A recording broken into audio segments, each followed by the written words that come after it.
Maraming salamat sa Panginoon. Ah, medyo napatagal tayo pero salamat sa Panginoon na tayo naman ay napagpala Amen. sa unang pag-aaral at tayo rin ay napagpala dahil sa mga awitin, tayo napagpala dahil sa bawat kapatid nandito sa piling. At higit sa lahat, nakasama natin ang Panginoon na ito ang pinakamahalaga sa ating pagtitipon, ang kanyang banal na salita, ang kanyang banal na presensya. Mga kapatid, sa oras na ito, tayo makadako sa pakinig ng kanyang banal na salita. Tulungan niyo po ako sa aking pagtayo. Ang kalooban ng Diyos palagi ang siyang mahayag. Ang kanyang mga banal na salita ay may hayag na maging malawak, malalim, at higit sa lahat na tayo ay mapakain ng kanyang banal na salita at tayo mabusog. At sa di pagtagal, ating pong buksan na ating mga banal na kasulatan at ating buksan dito sa aklat ng 2 Timothy. Dito po sa chapter 3, verse 14 hanggang 17. 2 Timothy 3, verse 14 hanggang 17. Datapwat manatili ka sa mga bagay na iyong pinag-aralan at sa pinagkoroonan mo ng katunayan. Yamang nalalaman mo kung kanino mo nangatutuhan at mula sa pagkasanggol ay iyong nalalaman ang mabanal na kasulatan na mapagpadunong sa iyo sa ikaliligtas sa pamagitan ng panampalataya kay Kristo Jesus. Ang lahat ng mga kasulatan na kinasihan ng Diyos ay mapapakinabangan din naman sa pagtuturo, sa pagsansala, sa pagsaway, sa ikatututo na nasa katwiran upang ang tao ng Diyos ay maging sakdal, tinuruang lubos sa lahat na magawang mabuti. Tayo po'y manalangin. Ang banal na pangyarihan sa lahat, pinupunayan ka namin, Panginoon, pinapasalamatan sa iyong kagandahan loob, sa iyong pag-ibig, sa iyong mga katwiran. Salamat, Panginoon, sa oras na ito na kami muli ay kakain ng salita ng buhay. Tulungan mo kami, Panginoon, na kay nihiling namin na iyong paggabay, iyong banal na presensya. Sa iyong alipin na tinayo, bigyan mo nawa ng karunungan na makalangit ng gagaling sa iyo. Na masaysayang hiwaga na iyong banal na salita na may kaliwanagan. Tulungan mo po siya, Panginoon, at higit sa lahat na pagindapatin mo siya, Panginoon. Kalinisin, pakabanalin, na magamit mo siyang malinis na instrumento. Tulungan mo ang mga kapatid na makikinig sa oras na ito. Napagpalain mo ang bawat isa, Amang Diyos. O magbukas ang mga puso't isipan, Amang Banal, na yung mga banal na salita ay malayang makapasok. Nataglay ang pag-unawa, pananampalataya at pagsunod, Panginoon. Na hindi lang, Panginoon, ang mga kapatiran na makikinig, kundi sa lahat din na makikinig sa may ibang araw. Tulungan mo ang bawat isa, tulungan mo yung lingkod ng Diyos, tulungan mo yung iglesia, Panginoon. Na higit pang maging mapalakas, mapatatag, at higit sa lahat sa iyong mabuhay. Magamit namin mga banal na salitang ito sa paglilingkod sa iyo, sa pagwalhati sa iyo, at higit sa lahat, tulungan mo kami na kami mapagtagumpay sa lahat ng oras. Lalo sa aming buhay spiritual, sa pangalan pa Jesus, masamang dalangin. Dito sa Ingles, ating basahin, mga kapatid. Sabi rito na, but you must continue in the things which you have learned and been assured of, knowing from whom you have learned them, that from childhood you have known the Holy Scriptures, which are able to make you wise for salvation through faith which is in Christ Jesus. All Scripture is given by inspiration of God and is profitable for doctrine, for reproof, for correction, for instruction in righteousness, that the man of God may be complete, thoroughly equipped for every good work. Ang pamagat po ng pag-aaral natin ay inspiration of God o inspirasyon ng Diyos. Paminamahal na kapatid sa Panginoon, sa lahat ng tao, meron silang pinaghuhugutan ng kanilang inspirasyon o pinagmumula ng kanilang inspirasyon. At ito'y marami. Unang-unang inspirasyon nila yung kanilang pamilya o mahal sa buhay. Kaya may tinatawag tayong relationship. Kaya ang nasa magulang, inspirasyon niya ang kanyang mga anak din, inspirasyon kanyang magulang, maging sa mga may relasyon, sa asawa, lalaki, asawang babae, maging doon sa may mga boyfriend, girlfriend, na nagkakaroon silang inspirasyon dito upang ito rin ang nagbibigay sa kanila ng muli lakas na mapagpatuloy. At isa pang inspirasyon yung tinatawag na nature. Pupunta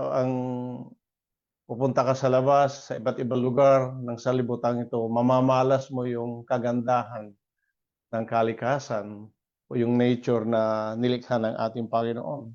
At habang nakikita mo ito, nakikita mo na mayroong isang dakila na tagalikha ng kagandahan ng mga ito. Kaya pinupuntahan mo yan. At kung napuntahan mo, kakadama ka ng kagalakan. Inspirasyon din yan. At may tinatawag tayong intellectual aspirations o inspiration.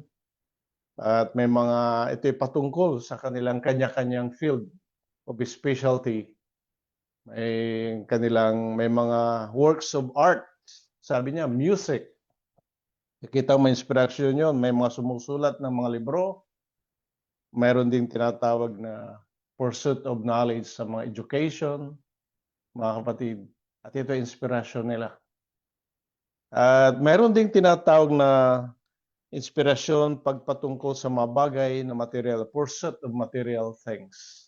Kaya nagbi-business ang tao, meron siyang career, at ang pursuit niya ay maging matagumpay siya sa kanyang financial pangailangan. At hindi ito masama, sapagkat ito rin ay dinadalangin dito sa Biblia na tayo pagpapala ng Diyos sa mga bagay na tinatangkilik at sa ating buhay spiritual.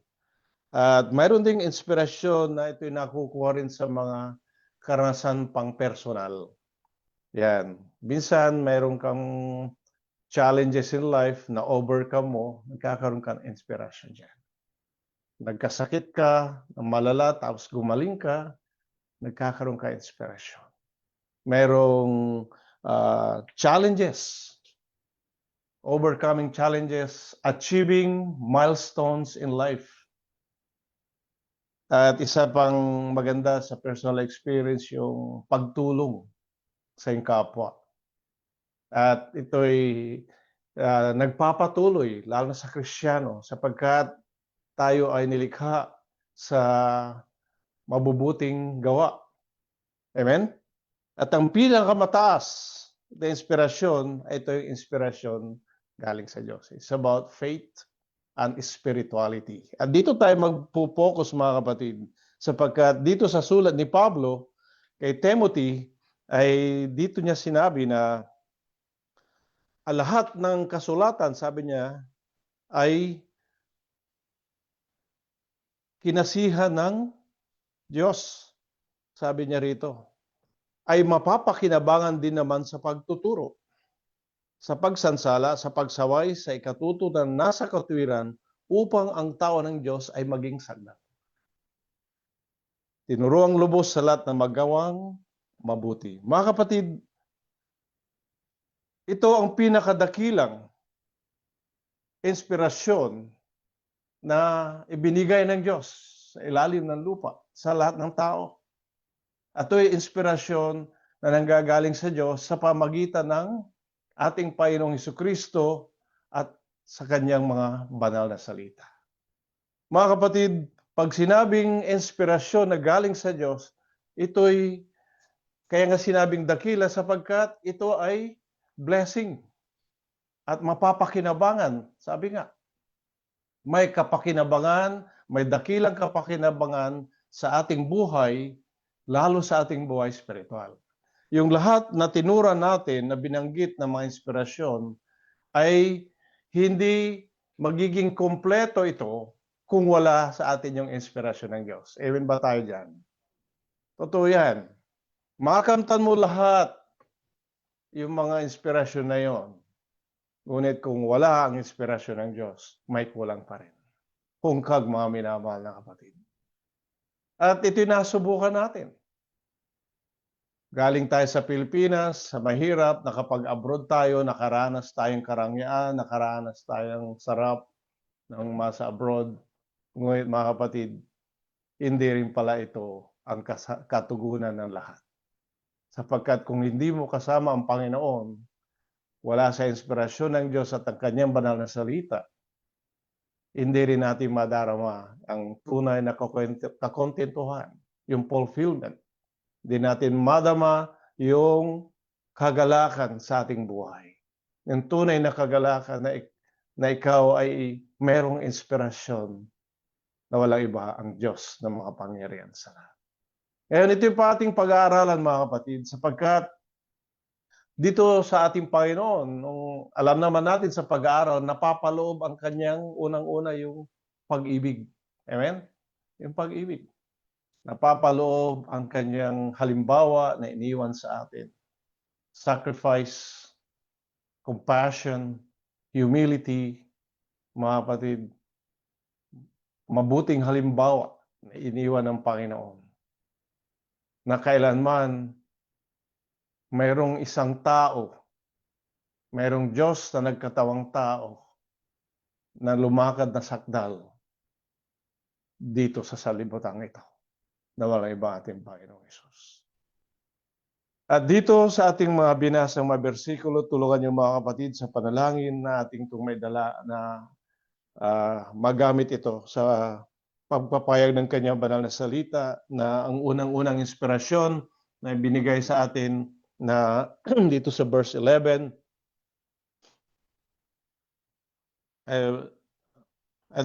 verse 15 pala, sa verse 15, 2 Timothy 3:15.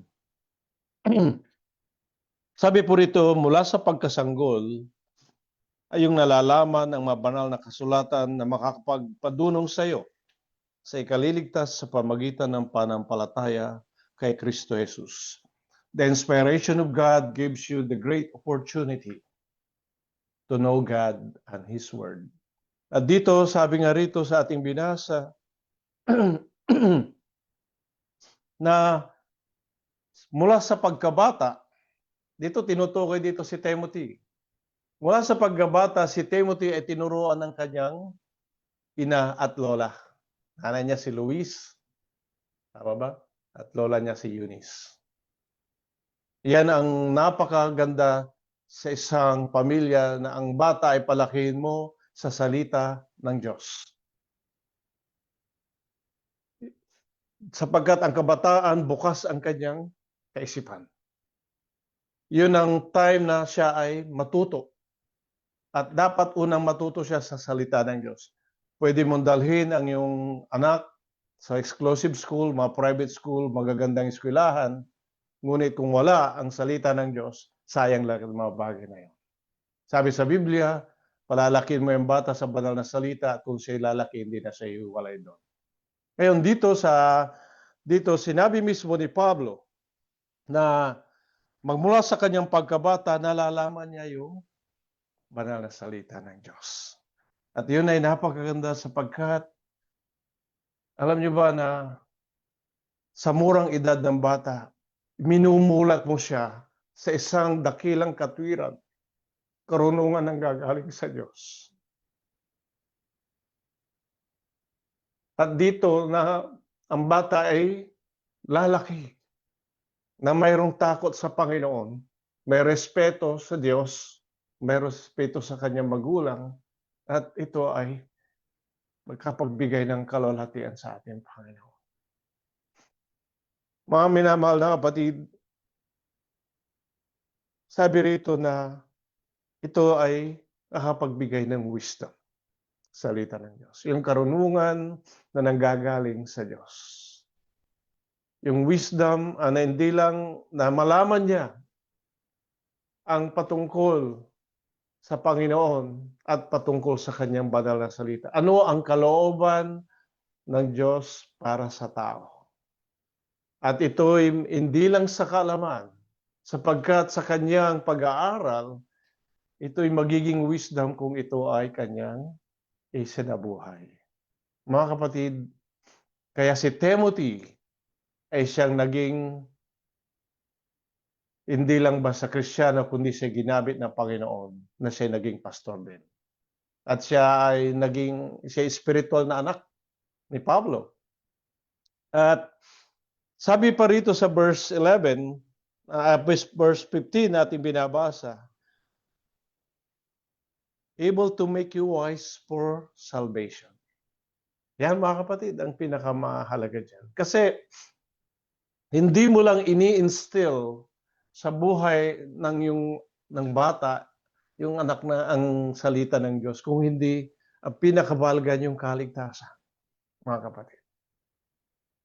Kaya tayo nag-aaral, hindi lang pa mayroon tayong theory, maalaman natin yung aral ng Biblia. Ngunit ang pinakamahalaga na hindi lang ito doctrinal knowledge, kung hindi ito ay may apply natin sa buhay. Kaya napakaganda ang pamilya ng isang Kristiyano sapagkat ang kanyang anak ay tinuturuan ayon sa salita ng Diyos upang siya ay maligtas mula sa kasalanan. Darating yung age of accountability sa bawat bata, sa bawat tao na malaman niya yung mabuti at masama at siya nagkasala, ibibilang na sa kanya ng Panginoon na makasalanan. Ngunit dahil dito sa karunungan ng gagaling sa Diyos, mga kapatid, napakabuti sapagkat ang kaligtasan ang siyang nagbibigay ng karunungan, mga kapatid, upang tayo makapabuhay na ayon sa kalooban ng Diyos. Kaya lahat ng mga Kristiyano, pag sinabing Kristiyano, sila ay ligtas mula sa kasalanan. Amen ba mga kapatid?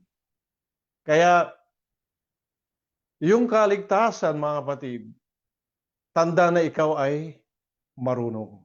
Tanda na ikaw ay hindi lang marunong, matalino, kung hindi nasa iyo ang inspirasyon ng galing sa Panginoon. Sapagkat in-inspire yan ng ating Panginoong Hesukristo. Hindi lang sa kanyang pangangaral, kung hindi sa kanyang buhay at sa kanyang kamatayan, hanggang sa kanyang pagkabuhay na mabuti. Inspired by God. Yung kaligtasan, mga kapatid, ay napakamahal niyan.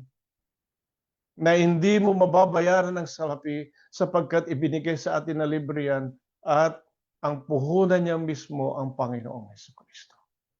Kanyang buhay. Isang Diyos na mapangyarihan sa lahat, bumaba sa lupa upang ipagkaloob mismo sa atin ng kaligtasan. Kaya tayo nakakapangaral, nakakaunawa ng kanyang banal na salita dahil sa kaligtasan ngayon. Hindi lang tayo nangangaral dito, kundi nagkakaroon ng kabuluhan ang ating pag-aaral sapagkat tayo tinuturuan ng Panginoon sa araw-araw, hindi lang sa linggo. Sabi pa rito, to make you wise for salvation through faith within Christ Jesus. Sa pananampalataya sa ating Panginoon. We walk by faith, sabi nga. Tayo nabubuhay sa pananampalataya sa ating Panginoon. Hindi tayo nabubuhay sa sarili natin, kundi tayo nabubuhay sa Diyos. Kaya tinagaran salita ng Diyos sapagkat ito ang mga daan para maisagawa ang pananampalataya sa ating Panginoon. Paano tayo mananampalataya kung hindi natin alam ang kanyang kalooban? Paano naman tayo magiging malakas, marunong, kung yung masalita ng Diyos na yon, hindi natin may pamuhay na aayon sa kanyang pangangaral ng ating Panginoon. Mayroong right application of the Word of God. Tatanda natin mga kapatid, in every aspects of our life, ina-apply natin yan. Kuminsan, it's an individual decision, pero yung salita ng Diyos ay may unity. Magkakaisa yan. Magkakaiba naman yung ating kalalagayan, ating mga problema, ating sitwasyon, pero ang salita ng Diyos ay para sa lahat. Kaya mga kapatid, it inspires us to give us that opportunity. Di ba?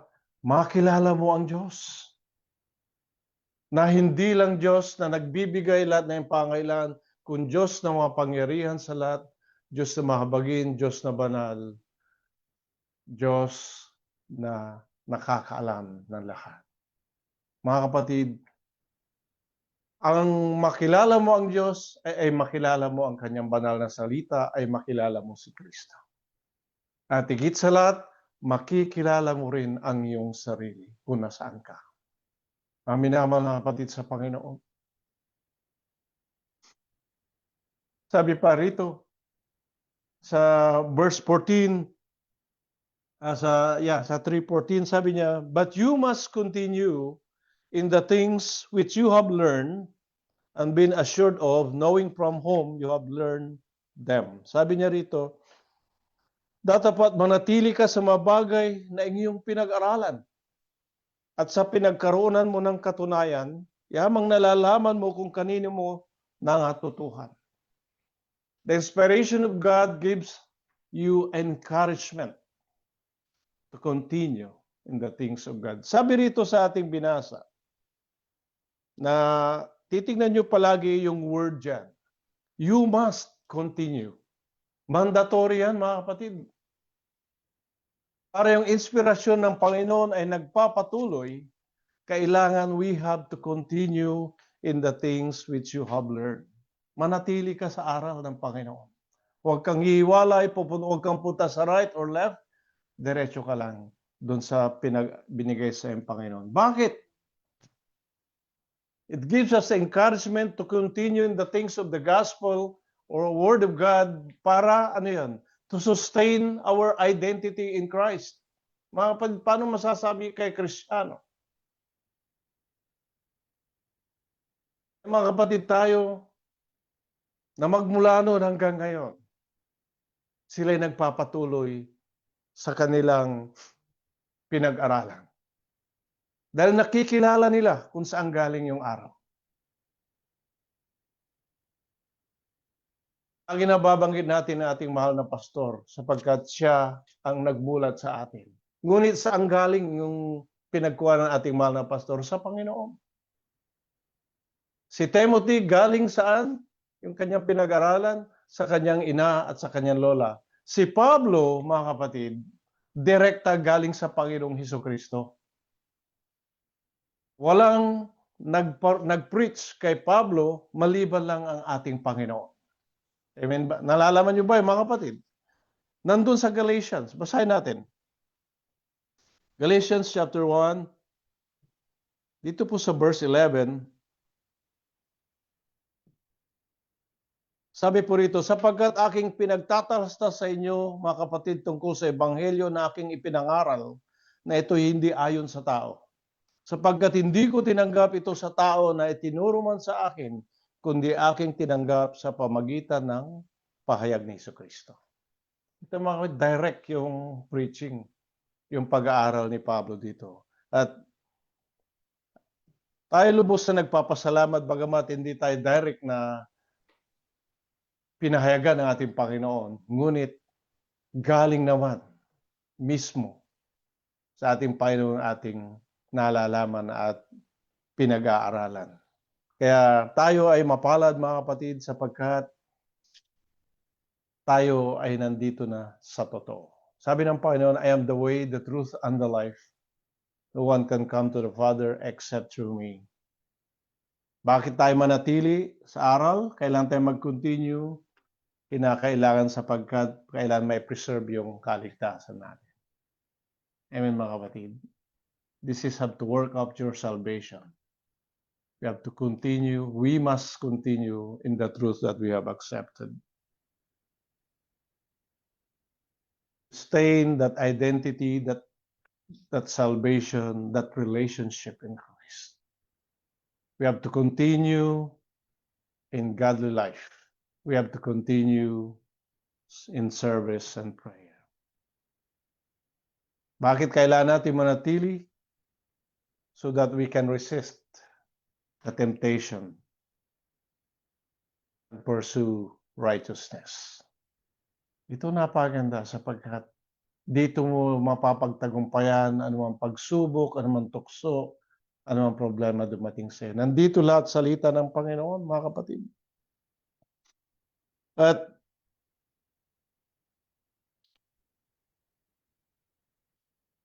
isang bagay ang ating dapat makita palagi,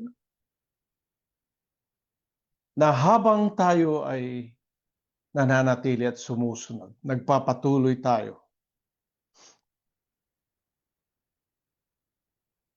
sa pagsunod sa salita ng Diyos. Nagbibigay ng mas magandang inspirasyon, nagmo-motivate sa atin na lalo pa tayong sumunod, lalo pa tayong maglilingkod. Amen ba dyan? Ito nagbibigay motivation at higit sa lahat, nagbibigay ng katiyakan na lalo tayong magiging matapat sa Panginoon. Kaya sabi nga rito, manatili ka sa bagay na yung pinag-aralan at sa pinagkaroon ng katunayan, yamang nalalaman mo kung kanino mo na natutuhan. Huwag na tayong, mga kapatid, mag-entertain pa ng mga aral na hindi ayon sa ating Panginoon. May mga aral na naglipa na dyan, na aral ng tao, nagkokot ng Biblia, pero tinitwist lang naman yung salita ng Diyos. Kaya, doon tayo dapat sa totoo. Amen, mga kapatid? Patuloy tayo, 3:16 and 17. Sabi rito, ang lahat ng kasulatan na kinasihan ng Diyos ay mapapakinabangan din naman sa pagtuturo, sa pagsansala, sa pagsaway, sa ikatuto na nasa katwiran upang ang tao ng Diyos ay maging sakdal, tinuro ang lubos sa lahat na magawang mabuti. Yung verse 17 ang napakabigat dyan na inspirasyon ng Panginoon. Upang ang tao ng Diyos ay maging sakdal. Sabi sa English, that the man of God may be complete. Yan. Dito pinakita kung papaano tayo magiging sakdal. At ito ang characteristics ng isang Kristiyano at binibigyan tayo ng inspirasyon ng Panginoon upang tayo ay maging sakdal. Dito sa verse 16, sabi niya, ang lahat ng makasulatan na kinasihan ng Diyos, sabi niya, ay mapapakinabangan. Anong una? Sa pagtuturo. Di ba? Pagtuturo. Sa pagtuturo, mga kapatid, anong itinuturo sa atin ng Panginoon? Siyempre, unang-una lahat yung mga doktrina. Yung patungkol sa Panginoon, ang kanyang attributes, yung kanyang patungkol sa aral ng kaligtasan, aral ng kabanalan, kung paano maglingkod, aral sa church, mga doctrines, lahat tinutukoy. Pati yung aral patungkol sa Judgment Day. Paano tayo maging prepare? So lahat dito ay itinuturo, mga kapatid. Kaya napakalaga yung pagtuturo. Ngunit, mga kapatid, kahit napakaganda ang turo, kung tayo naman ay hindi nagpapaturo, walang kabuluhan. Kaya kinakailangan na number one na sa atin, mga kapatid, ay we should be teachable and willing to be trained. Willing to study, to train, to live in according with God's moral and spiritual standard. Mga kapatid, dito tayo tinuturuan na hindi lang sa kaalaman, kung hindi ito, mga kapatid, ay makapamuhay tayo ayon sa standard ng ating Panginoon. Ito nire-reveal ng Word God. Ulitin ko, is not only a theoretical knowledge. Kailangan i-practice. But in practical sense, sabi nga niya, dahil pag pinapractice mo, that is transformative. Binabago. It's a transformative guidance, sabi nga. Ginaguide ka, binabago ka.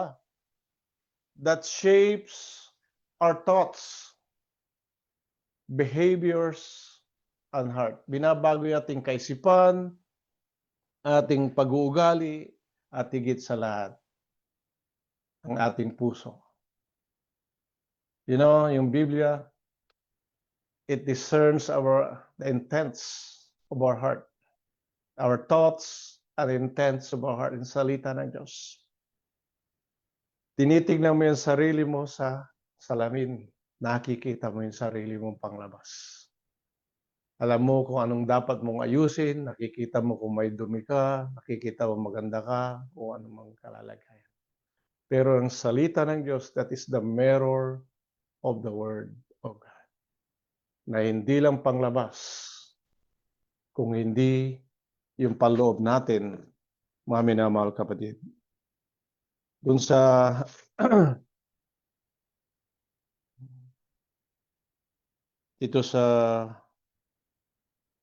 dito sa Hebrew.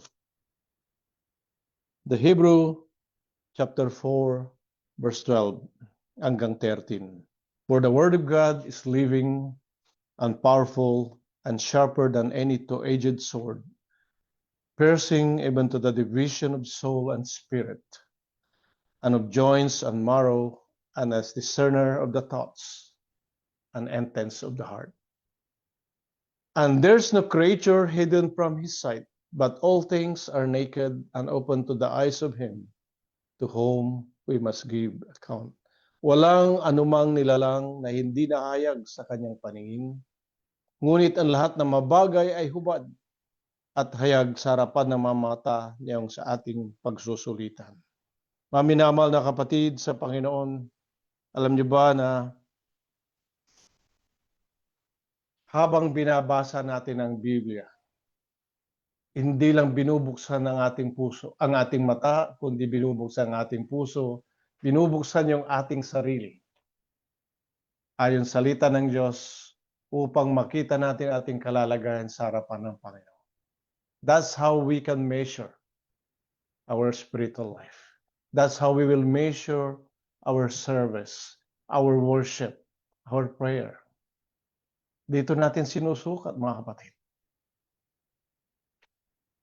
Sabi pa rito, training in righteous living to develop the character and habits that reflects God's holiness.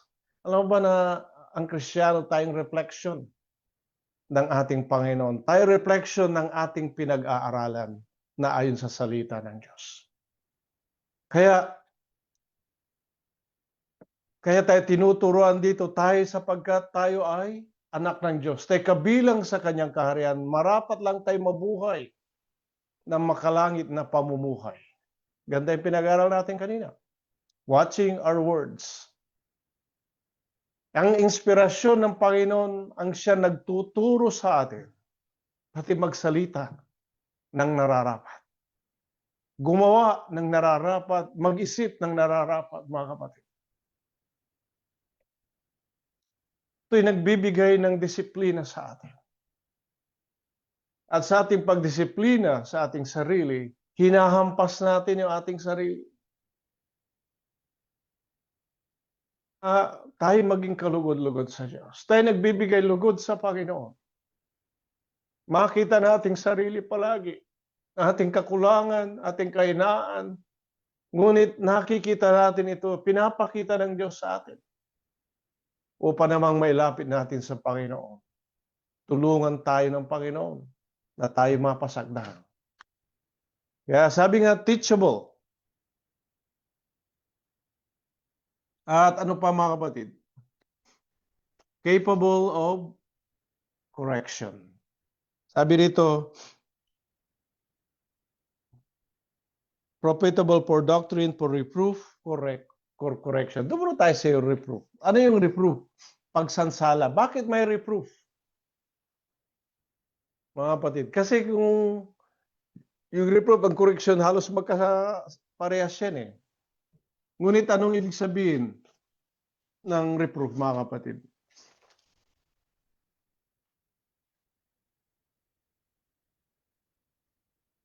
Para i-expose yung error. Para i-expose yung mali. Diba? Minsan, tulad ng kanina, pag-aaral natin, kung minsan tayo nagkakamali sa doctrine. Kung minsan nagkakamali tayo sa pag-interpret. Kinakailangan natin yung inspirasyon ng Panginoong Espiritu Santo sa mga bagay na ito. At kino-correct naman tayo. Ilang beses din tayong nagkakamali. Kasi tao lang naman tayo, meron tayong limitasyon dito. Kaya kinakailangan natin mag-aral pa rin at intindihin. At tayo kino-correct ng Panginoon sapagkat ayaw niya na matuto tayo ng mga bagay na hindi ayon sa salita ng Diyos. Tingnan mo sa iba't ibang mga church, mga sekta, no? Bakit may dala-dala silang maling mga doktrina? Sapagkat ang tinanggap nila na turo ay hindi totoo. At alam mo ba, yung hindi totoong aral, hindi galing sa Espiritu Santo yan. Galing sa bad spirit. Tandaan nyo yan. Kaya habang nasa iyo, halimbawa, nasa iyo yung maling aral, binibigyan mo ng permit na makapasok yung bad spirit. Ganun, kaya nga yung Espiritu Santo wala dun sa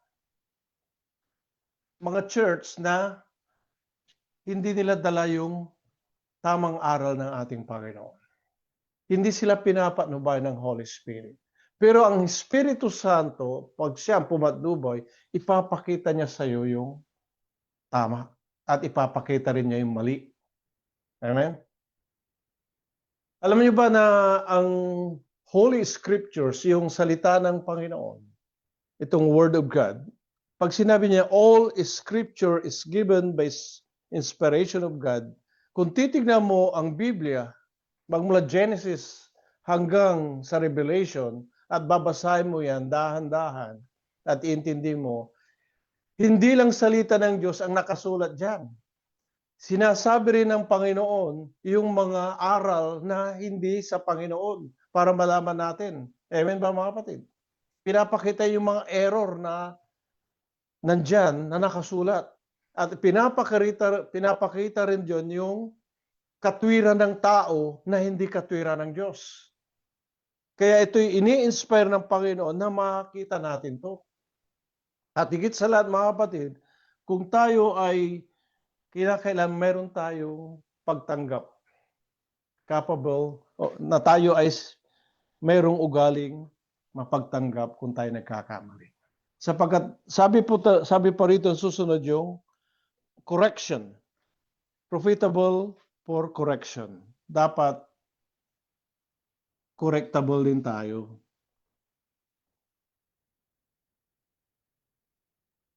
Yun, bakit tayo dapat i-correct? Kasi nagkakamali. Kasi may mga bagay tayong ginagawa na hindi kalooban ng Diyos. Kino-correct tayo. Kasi, bakit tayo kino-correct? Pag sinusunod natin yung mga bagay na mali, mga kapatid, anong nangyayari doon? Nagiging self-centered tayo, nagiging selfish tayo. Kasi sinusunod natin yun. Dapat sa isang Kristiyano, dapat ang ating buhay sa lahat nating ginagawa, dapat nakasentro sa ating Panginoon. Dapat Christ-centered. Kaya tayo kinukorek para tayo ibalik. At alam mo yung pagtatama o pagkukorek ng ating Panginoon, yan ay pag-ibig ng Diyos. Amen? Kinukorek tayo dahil mahal tayo ng Diyos. Kaya tayo kinukorek ng Panginoon, nakikita niya yung kakulangan. Na hindi ito nakakaganda sa atin at kinukorek tayo sapagkat ibig niya na tayo maging dependent sa ating Panginoon. Kasi pag sarili mo na yun, hindi sa kalooban ng Diyos, hindi sa kalooban ng Panginoon, nagiging independent ka. Diba mga kapatid? Sabi dun sa Proverbs chapter 3 verse 11, anak ko, huwag mong hamakin ang parusa ng Panginoon ni mayamot man sa kanyang saway. Sapagkat sinasaway ng Panginoon ang kanyang iniibig, gaya ng ama sa anak na kanyang kinaluluguran. My son, do not despise the chastening of the Lord, nor detest his correction. For whom the Lord loves, he corrects, just as a father the son in whom delights. Kaya talaga tayo kinokorek para higit tayo mapapabuti. Sabi pa rito, instruction in righteousness. You should be instructed in righteousness. Sa katwiran. At dito, mga kapatid, dapat lang sapagkat we're serving a righteous God. We're serving a holy God. Dapat din tayo ay maging righteous. Kaya paano tayo maging righteous? Sa pamagitan ng kaligtasan, sa pamagitan ng lubusang pagpapabanal. Kaya itinuturo sa atin yung righteous life, yung godly life, sapagkat ito ang nararapat sa atin. Ayaw nilang tayo anak ng Diyos, ayaw tayo ma-influensyahan ng sanlibutan. Kaya ang Kristiyano nanghihina o kuminsan nababackslide sapagkat nai-influensyahan sila ng sanlibutan. That's the spirit of the world. Hindi natin kailangan yun. The lust of the flesh, the lust of the eyes, and the pride of life. Hindi sa Kristiyano yun, sa sanlibutan yun. Tandaan natin na mayroong tayong mas higit na nasa atin na ibinigay ng Panginoon. Yung Spirit, yung Holy Spirit. Na nandyan ang binigay sa atin na pinaka-the best. Ito yung Spirit nang gagaling sa Panginoon na kailanman hindi mo maihahambing sa sanlibutan.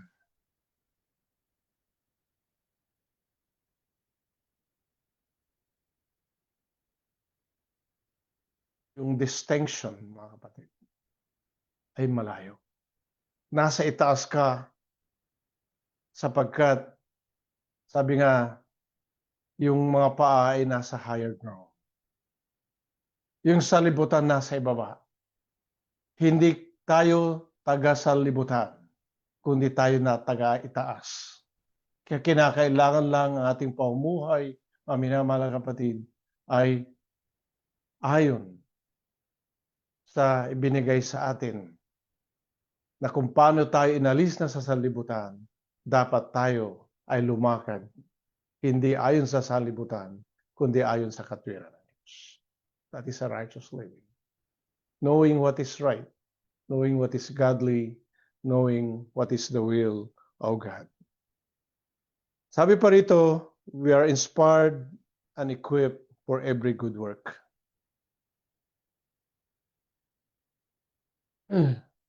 We need His grace para natin magawa ito, yung mabubuting gawa. Kailangan natin biyaya ng Diyos. We need His grace and the Holy Spirit blessing. Alam mo ba na tayo ay, sabi rito, tayo nag-worship. We have to worship God in spirit and truth. That's a blessing. Kasi bakit? Nandun yung Espiritu Santo.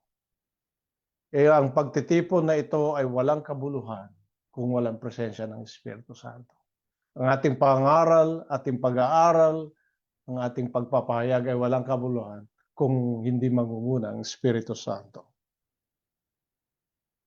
At to equip for every good work, kailangan natin ng Espiritu Santo at kinakailangan na tayo rin ay may handog din na ating sarili. At ihandog natin ating sarili. Walang dungis at kapintasan. To worship God in spirit and in truth. Nasa atin yung katotohanan na tayo totoo sa harapan ng Panginoon. ng Espiritu Santo ang siyang nag-guide sa atin sa pag-worship, sa pag-service. Need to serve and worship and live the kind of lives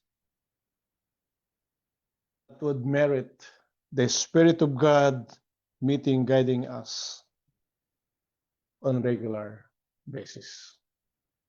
Ano ba na yung mga mata ng Panginoon ay nasa kanyang mga lingkod palagi, sa kanyang mga anak. Nasa trabaho tayo, nasa biyahe, ano man ating ginagawa, nakatingin ang Panginoon sa atin. Tayo ba'y patuloy na gumagawa ng mabuting gawa sa loob at sa labas ng iglesia?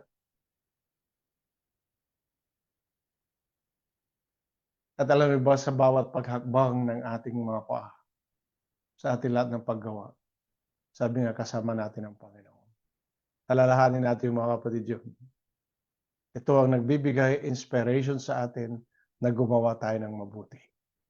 Na sa ating mga decision, inuuna natin ang Panginoon. Hindi tayo lumiliban. Hindi natin binabaliwala. Kakalungkot ng ating kapatid. Sister Lovely, Brother Berto, Sister Leti, uwi sila sa Pilipinas. Pero salamat nakapiling natin sila rito. Alam natin sila papunta rin sa Pilipinas, sila maglilingkod sila doon. Sapagkat nasa kanilang puso na maglingkod sa Panginoon. Pero ang kanilang mabakas dito ay nandito. Marami ang sabi nga Brother Berto, namimiss sila ng mga kaibigan nila. Sapagkat mayroong mabuting gawa na nakasik. Saan man lugar tayo pumunta, alam nila na mayroong bakas ng Kristiyano sapagkat tayo ay ginawang mabuti. Mga kapatid, kung nalugod ang tao, ano pa kaya kung ang Panginoon ang malugod sa ating ginagawa? Kaya tayo we're equipped for every good work. Kinakailangan tayo mga kapatid na magpatuloy. Tayo nagpapatuloy. At hindi lang nagpapatuloy kung hindi kinakailangan na yung ating pag-ibig sa paglilingkod sa Panginoon sa kapatiran ay madagdagan pa. Pag-ibig natin sa kaluluwa. We have to create that environment that God can work with us, can work through us, in us. Mga kapatid, nanawa na magkaroon tayo ng higit pang soul burden. Kaya tayo nananalangin mga kapatid na nawa, hindi lang tayo madagdagan, kung hindi higit pang dumami ang maglilingkod para sa Panginoon. Sabi nga, we are called to serve. We're saved to serve. At dito pa mga kapatid, maayong start dito.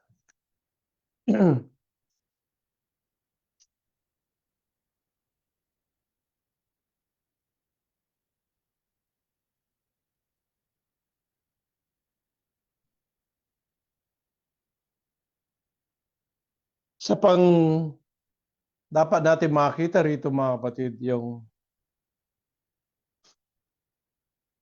sa ating pananalangin, we are inspired by God. Sabi nga na, kung tayo mananalangin mga kapatid, sampalatayan natin ang ating dinadalangin dahil ito ay ayon sa kanyang kalooban. Gusto kong idagdag ito sapagkat buksan natin dito sa Mark chapter 11, sinabi mismo ng Panginoon. Dito sa 11 verse 24, sabi ng Panginoon, kaya nga sinasabi ko sa inyo, ang lahat ng mabagay na inyong idinadalangin at hinihingi ay magsampalataya kayo na inyong tinanggap at inyong kakamtin. It's about faith. Alam mo ba na marami tayong hinihiling sa Panginoon? Ating pangailangang physical, material, ngunit lalo sa spiritual. Mga kapatid, ang lahat ng mga bagay yon ay walang imposible sa Panginoon. Ngunit sabi rito, ang lahat ng mga bagay na inyong idinadala at hinihingi ay magsampalataya kayo na inyong tinanggap na at inyong kakamtin. Bakit sinabi ng Panginoon yun? Na magsampalataya kayo na inyong tinanggap na at inyong kakamtin. Kung titignan natin na ang panalangin ng matuwid ay pinapakinggan ng Panginoon. Kung papaano tayo manalangin sa Panginoon. Ano ang number one na dinadalangin natin sa Panginoon, mga kapatid? Yan ang tanong dun eh. Sabi sa Biblia, uunahin mo ang kanyang kaharian at katwiran, ang lahat ng mga bagay na ito ay daragdag sa iyo.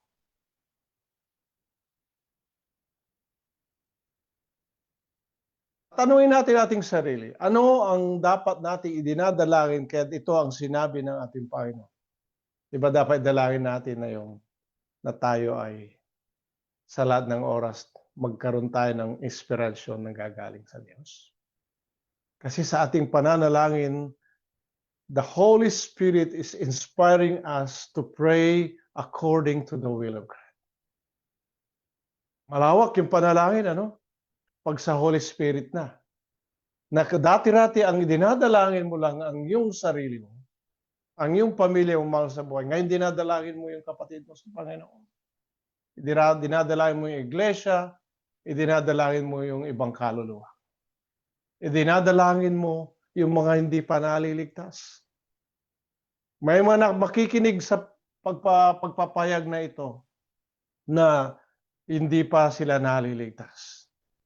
Nawa maunawaan nila, marinig nila, mayroong nananalangin sa kanila na mga tunay na Kristiyano na nagmamahal ng kanilang kaluluwa upang sila rin ay maligtas sa kasalanan. Upang makamtan din nila yung kaginhawaan nagmumula sa Panginoon.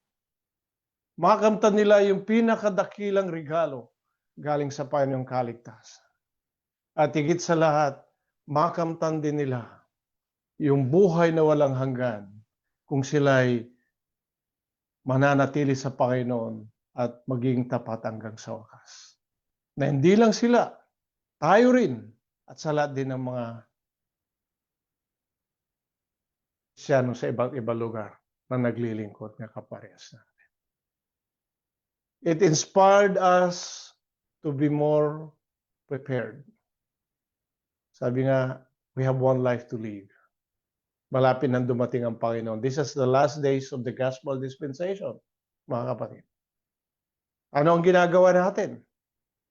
Tayo pa ba ay mayroong napapabayaan? Tayo pa ba mayroong nakakaligtaan? Mayroon pa ba tayong ginagawa na hindi kalooban ng Diyos? It's about time na iisipin natin ito that there's no guarantee of the future except in the Lord. Diba mga kapatid, iba-iba yung edad natin. May mga bata pa, middle age, may matanda na. Ako nasa twilight na ako, 60 above. Hindi ko alam, pero alam ko na pag nandun ka na sa 60 pataas, you have to count your days. Hindi mo alam kung kailan ka kukunin ng Panginoon. Pero isang bagay ang tinitiyak ng Panginoon. Mga kapatid, that we have to be faithful. We have to be ready. We have to be prepared. Na dumating man ang Panginoon o dumating man ang kamatayan sa atin, mahadnan tayo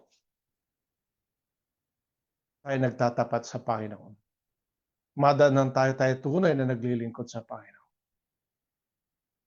Kung isang araw ay matatapos. Tapos na ang January, mga kapatid. February na tayo. Napakabilis. Sabi nga, 11 months. Tapos convention na ulit sa Pilipinas. Pero bago ang convention sa Pilipinas, mag-anniversary muna tayo rito sa Canada. Lobe nawa, makabalik na sina Sister Lovely niya, sina Brother Berto. Sister Leti, bago tayo mag-convention. At loobin ng Panginoon, marami tayong mga kapatid na darating dito. Di ba napakaganda mga kapatid? Kaya mga kapatid, yan ay para sa future. At ang Panginoon ang humahawak ng ating future.